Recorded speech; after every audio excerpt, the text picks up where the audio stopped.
So let's start off with the concealer that is 1 to 2 shade lighter than my skin tone। पहला eyelids prep कर लांगे concealer apply करके। सो concealer apply कर लिया and इस बाद आप ब्लेंड करांगे बहुत ईजीली आप ब्लेंड कर सकते हैं आईलिड्स से। Then will start off with brown eye shadow ਨੂੰ आउटर कॉर्नर तो लैके आप इनर क्रीज वाल ब्लेंड करांगे। So blending it out and then will take up another shade that is brown shade ਜਿਹੜਾ ਕਿ ਇਦੋਂ ਵੀ ਥੋੜਾ ਜਿਹਾ ਡਾਰਕ ਹੋਊਗਾ। ਉਹਨੂੰ ਆਪਾਂ ਆਊਟਰ ਕਾਰਨਰ ਤੋਂ ਲੈ ਕੇ ਅੰਦਰ ਤੱਕ ਬਲੈਂਡ ਕਰਨਾ ਹੈ over the eyelids as well. So ਆਪਾਂ ਨੂੰ ਬਲੈਂਡ ਕਰੀ ਜਾਵਾਂਗੇ on both of the sides. ਦੋਵਾਂ ਸਾਈਡਸ ਤੇ ਆਪਾਂ ਇਕੁਅਲੀ ਇਹਨੂੰ ਬਲੈਂਡ ਕਰ ਲੈਣਾ so that there are no harsh lines visible. And then will take up a white concealer. हुण आपां वाइट कंसीलर लैके कट क्रीज ड्रॉ करनी है। सो आपां कट क्रीज ड्रॉ कर लियो बोथ ऑफ द साइड्स ते using a white concealer.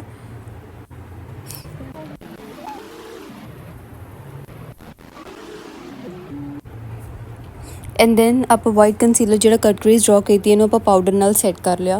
And then आप साइड्स तो ब्राउनर शेड अगैन आप ब्लेंड कर लेना towards the inner corner.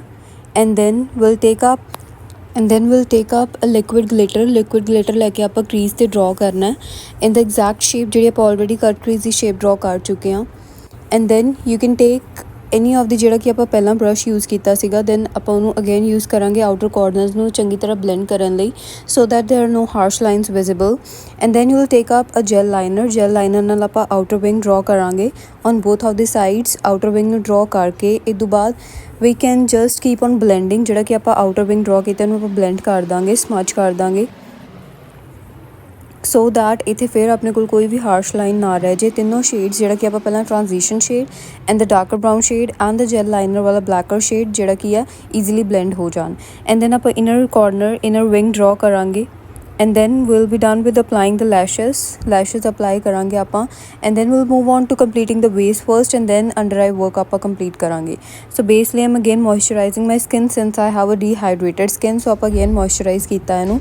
And इस तो बाद will go on applying the foundation. आप फाउंडेशनस के ड्रॉपलेट्स इतने ड्रॉप टाइप आप अप्लाई करांगे foundation just in little quantity. And then will keep on blending इनू आप ब्लेंड कर लांगे बहुत ईजीली। एंड ये लुक तुसी बहुत ईजीली क्रिएट कर सकते हो by following each of the step that are.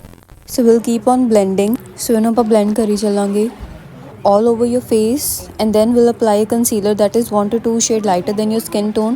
concealer apply करांगे under eye ते forehead ते and on the bridge of the nose। so इनू आप easily blend कर सकते हैं। keep on blending until ये चंगी तरह blend हो जावे।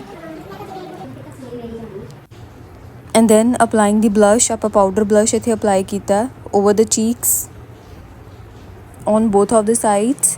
सो इतने you can even go on applying the liquid blush पहला and then you can go with the powder blush but here I am directly moving on to the powder blush.